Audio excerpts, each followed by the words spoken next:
Mr. President, as the president weakened by what happened in Russia? Absolutely. To what extent has Vladimir Putin been weakened by recent events? It's hard to tell, but he's clearly losing the war in Iraq. He's losing the war at home. And he has become a bit of a pariah around the world. It's not just NATO. It's not just the European Union. It's Japan. It's 40 nations. This is my video update from Nicosia, Cyprus on this Thursday morning, June 29th.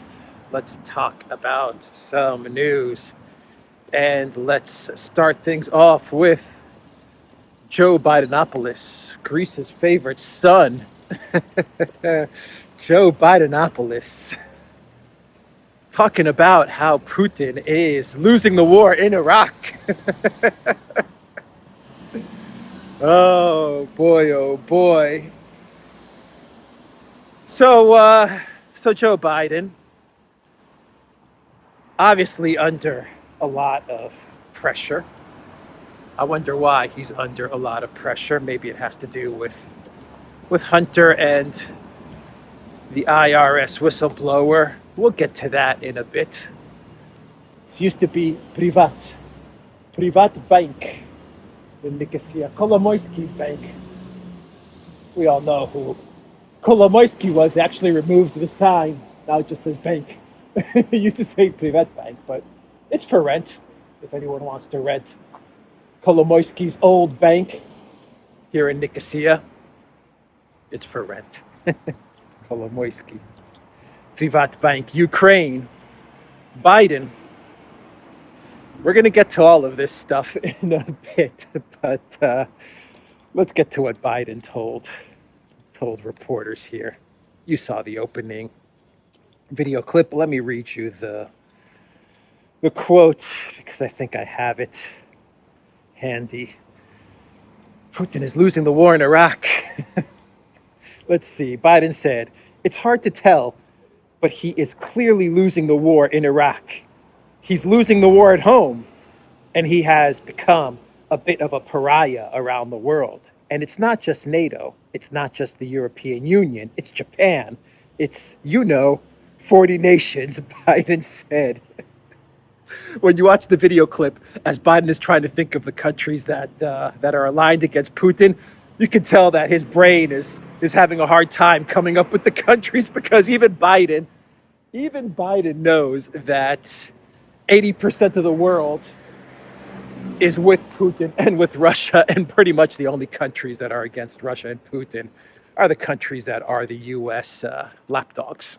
And Biden knows it. He's like, 40 countries and Japan. That's right. Japan, man. Come on, man. Japan doesn't like Putin either. Come on. He's a pariah.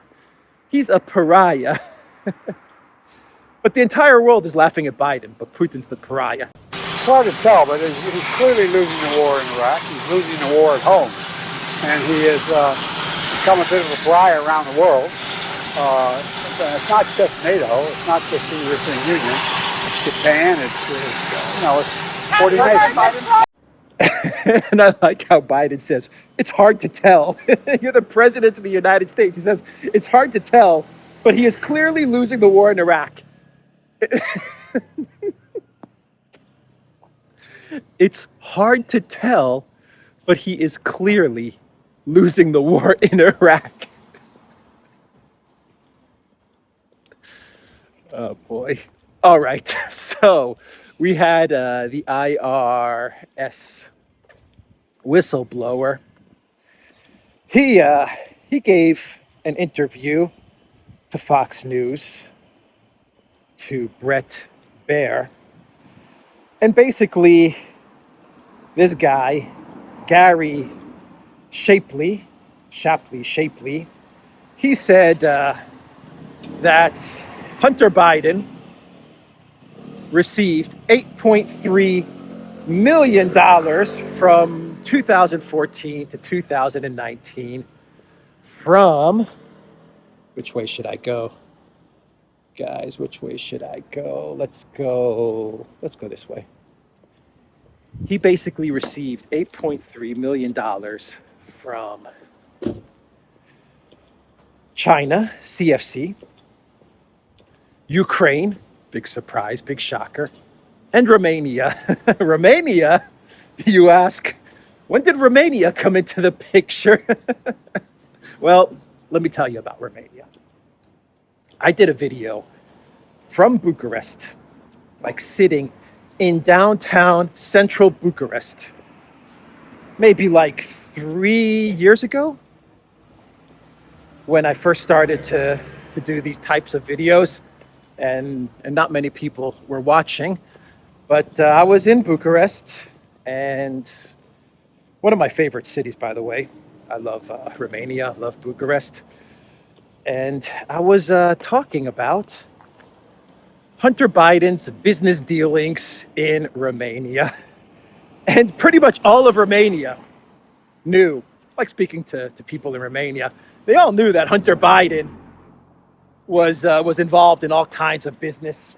He had all kinds of real estate and properties that he was buying up with a Romanian oligarch, and I don't remember the oligarch's name, but this guy was or is like a real estate magnate. He had what this guy had is I'm gonna cross here. He had all of the IKEAs, for example, or the properties that IKEA was operating on, and a whole bunch of properties towards the airport. And he had, I actually think Hunter Biden and this Romanian oligarch, I want to say Papa, I forgot the guy's name. Someone in Romania is going to let me know in the comments down below. But or you can find my video from 3 years ago. Maybe I'll find my video from 3 years ago and link it up. But I believe that Hunter Biden and this guy, they were running all the KFCs in Romania. Hunter Biden was selling chicken in Romania. Anyway, he had all kinds of deals in Romania, and of course, money for favors. I mean, that's those are the claims, and obviously, he didn't report any of this stuff, and the IRS, they covered for Hunter, and that's basically what this whistleblower told Brett Baer at Fox News. And yet there are polls coming from Reuters, a Reuters Ipsos poll. After we know all of these things about the Biden family and Hunter Biden and Ukraine and China and all this stuff, there's a poll that came out from Reuters and Ipsos, which claims that 65% of Americans are now in favor of escalation in Ukraine. After everything we know about Biden, and more is coming out, 65% of Americans are in favor of more weapons to Ukraine. Come on. Something's not right with this poll. Something is not right with this Reuters Ipsos poll. So let's see. Jonathan Turley, he has some funny tweets here about the Biden family. Let's see here. Jonathan Turley. Hunter was right that the Bidens are the best. That is no minor league stuff. When it comes to corruption, the Biden family is the 1961 Yankees and the 1975 Reds combined. They are the goats of influence peddling, and the rest is, well, peanuts. The 1975 Reds, man. Pete Rose. The Biden family was that good, huh? He puts them at the level of the 61 Yankees. Interesting tweet from Turley. And then Turley says, years ago, I wrote how the Biden family has long distinguished itself in all things corrupt, from nepotism to sweetheart deals to influence peddling. While the influence peddling has long been the favorite form of corruption in Washington, the Bidens are in a class of their own. Well, you know, I would say that the Bidens are not exactly at the pinnacle. They're not exactly at the top. I think the top is like the Clinton Foundation. I mean, that's when you set up a foundation. I mean, you've made it. I mean, that's when you've really, really, really made it. When you have a foundation, you're like at the top level of corruption. And so the Clinton Foundation, the Bidens never got to that level. I don't think they were smart enough to create a foundation.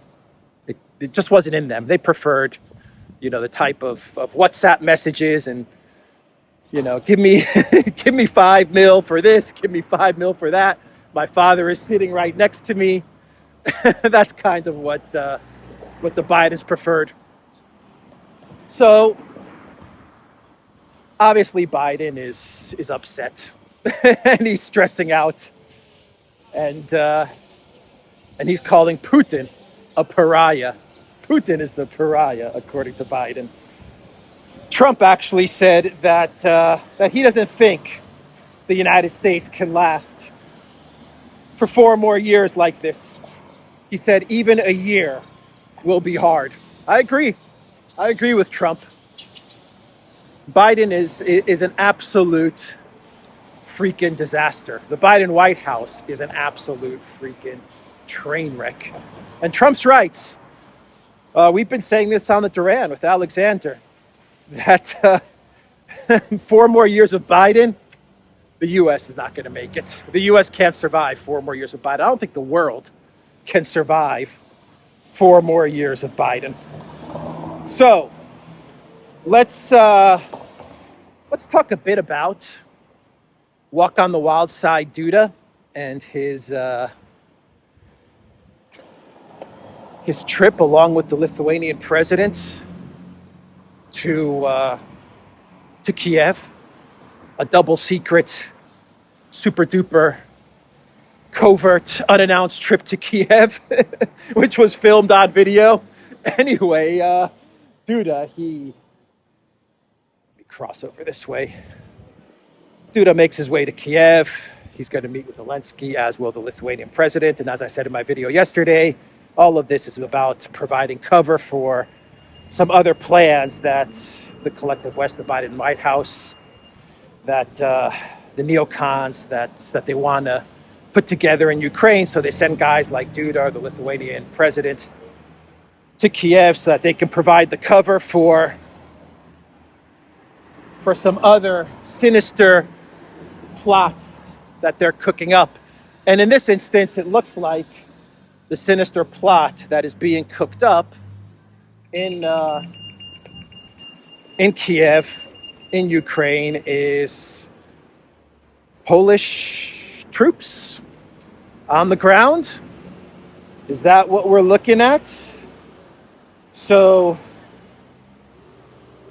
the rumors are, the thinking is that President Duda, along with Lithuanian President Nausėda, arrived on an unannounced visit to Kiev, where they will hold talks with Zelensky on the deployment of a joint brigade corps in Ukraine. Now they are discussing 2 dates for the entry of the Polish-Lithuanian contingent to Western Ukraine. The first at the end of July, immediately after the NATO summit, and the second at the beginning of autumn. Surprise? Nope, not at all. Not at all. The only way that the collective West can get a stalemate in Ukraine, not a victory, a stalemate in Ukraine, and maybe, and I'm saying maybe a stalemate, is with NATO boots on the ground, which essentially means U.S. boots on the ground. So getting Polish troops and Lithuanian troops into Ukraine is the first step to getting the collective West public to accept that eventually American troops, NATO troops, but American troops will also be in Ukraine. So that appears to be the reason for Duda and Nausėda, the Lithuanian president. That appears to be the reason for their unannounced, videotaped trip to Ukraine. And of course, the Russians, they know what's going on. They know all about these plans, and they're going to prepare for these plans, and they have prepared for these plans, and whatever Polish troops or Lithuanian troops, in order to create this Polish-Lithuanian Commonwealth dream that they have in their heads, whatever troops enter the west of Ukraine or engage in the conflict, well, they're going to get annihilated by the Russian military, plain and simple. So the citizens of Lithuania and Poland, they should, if this really does come about, and I'm sure they're going to discuss this at the NATO summit. This will probably be one of the top items on the agenda in the NATO summit, is deploying troops, getting Poland and Lithuania to deploy troops in Western Ukraine. If this does come about, then the citizens of Poland and Lithuania should be prepared. They should be prepared for what's about to happen. And I don't think it's something that the population of Poland or Lithuania want. I definitely believe that I believe that the population of Poland does not want this. Even the population of Poland that is Russophobic, I don't think they want Poland in this conflict. No matter how much they hate Russia, I think this is going to meet a whole lot of resistance in Poland, because everyone understands that Russia's going to annihilate these forces. So anyway, that is the word about the trip to Kiev. And Meloni, I'm seeing a tweet here about Giorgia Meloni, the prime minister of Italy. She came out with a statement, and she said the European Union must reduce its economic dependence on China. China is a systemic adversary of Europe. A systemic adversary of Europe. Well, my advice to Meloni, my suggestion to Meloni is you go first. Italy, you go first. I suggest that Italy cut off all trade and all ties with China. Get it done. Do it this week. You go first, Meloni, and let's see how things go for you. Let's see how it all works out, and then every EU country can follow you. Once you're the first to cut off all diplomatic and economic and trade ties with China, then the other EU countries can follow you. That's my suggestion to Meloni. Meanwhile, France is on fire. Paris is on fire. I haven't been following the story too closely, but from what I understand, a teenager was shot by police, and the country has erupted in protest. Now I know there's a lot more to this story, and so I'm just now catching up to what's happening in Paris. But the main point of this story, of what's unfolding in Paris, is that Macron is a disaster. Macron is a disaster. The country is falling apart under Macron, and that is why you see support for Marine Le Pen surging, because Macron has lost the plot. He can't govern France anymore. I don't think he wants to govern France anymore. Macron would prefer to be Secretary General of NATO or the UN or the World Bank or the IMF or whatever. Macron wants to be Emperor of the world or Emperor of Europe. That's what Macron wants to be. He is not interested in France, and he was never a good president to begin with. But his interest has now just completely it's vanished. It's evaporated, and the country is falling apart. So I'm going to read up a bit on this story and try to get a better understanding as to what's happening in France, because I think this is an important development, and it's pushing France closer to finally getting rid of the disaster that was and that is Emmanuel Macron. So let's do a clown world, and we'll wrap up This video, Hungarian foreign minister, I'm reading here, he is saying that Europe is approaching a catastrophe with regards to Ukraine. Quote, Europe is moving closer to a catastrophe in every sense. Unfortunately, Peter Siarto wrote on Facebook before meeting with EU foreign ministers in Luxembourg on Monday. Now even bigger trouble could be prevented and many thousands of lives could be saved, he continued. But to do this, one would have to break out of the war psychosis. I have no illusions that this will happen at the meeting of EU foreign ministers in Luxembourg today. Of course not. The EU is drunk on this illusion, on this belief that they're going to be able to defeat Russia and get some sort of regime change in Russia. As Alexander says, many times they're intoxicated with this policy. And, you know, Orban, Peter Siarto, you can't say they haven't warned Europe. When all of this is said and done and the EU is destroyed and broken, no one can come out and say that Hungary didn't warn you all. No one's going to be able to say, Orban, why didn't you warn us? Peter Siarto, why didn't you warn us? Peter Siarto's going to be like, guys, I told you. I was telling you guys that you're going to get crushed. I wrote it on Facebook. All right, let's do a clown world, a very quick clown world, and we'll wrap this video up because it is, once again, it's like 100 degrees here, and it's very early in the morning as well. But the heat in Nicosia is just crushing. It is crushing. So today's clown world comes from, let's see here, a festival in Denmark, and this festival in Denmark is selling, or at least a restaurant that is participating in this festival in Denmark, called the Coffee Cow. They are not selling white Russians. They're now selling white Ukrainians. The white Russian has been canceled. It is now a white Ukrainian, as has the Moscow Mule. It is now a Kiev Mule. Anyway, that's the real quick clown world.